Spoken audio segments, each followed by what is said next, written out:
పోయి అడిగే క్వశ్చన్, నీకు ఏ రకంగా అన్యాయం జరిగింది అని. ఫలాని అధికారి నన్ను ఫలాని రకంగా ఫలాని వాడి ఇన్ఫ్లుయెన్స్లో నన్ను అన్యాయంగా నా మీద కేసు పెట్టి నన్ను చిత్రహింస పెట్టినాడు అని చెప్పి ఎవడైనా కూడా యాప్ ద్వారా ఆ అధికారి పేరు దగ్గర నుంచి ఆయనకు జరిగిన ఏ పరిస్థితుల్లో ఆయన ఏ రకంగా ఇబ్బంది పడ్డాడు అనేది ఆయన చెప్పచ్చు. ఆయన దగ్గర ఏదైనా ఆధారాలు ఉంటే ఆ ఆధారాలు కూడా ఆయన అప్లోడ్ చేసే ఫెసిలిటీ కూడా కల్పిస్తూ ఉన్నాం. సో ఇంకో బటన్ నొక్కితే ఆయన కావాల్సిన ఆయన దగ్గర ఉన్న ఆధారాలు ఏదైనా ఉంటే ఆధారాలు కూడా ఆయన అప్లోడ్ చేయొచ్చు. ఆటోమేటిక్లీ ఆ కంప్లైంట్ మన డిజిటల్ లైబ్రరీలోకి వచ్చేస్తుంది.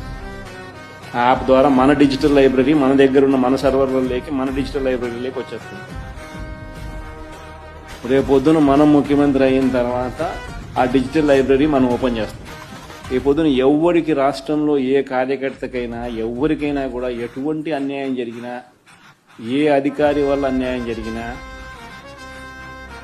వాళ్ళ పేరు, ఏ రకంగా అన్యాయం చేసినాడు, ఎవరి ప్రోద్బలంతో అన్యాయం చేసినాడు, ప్లస్ నెక్స్ట్ బటన్ మీ దగ్గర ఏమైనా సాక్ష్యాలు ఏమైనా ఉంటే ఏమైనా అప్లోడ్ చేయాలనుకుంటే చేయండి. వీడియోలు కానీ నీకు వేరే సాక్ష్యాలు కానీ ఏమైనా ఉంటే మీ దగ్గర ఉంటే మీరు చేయండి. సో అవి కూడా ఒక అవకాశం.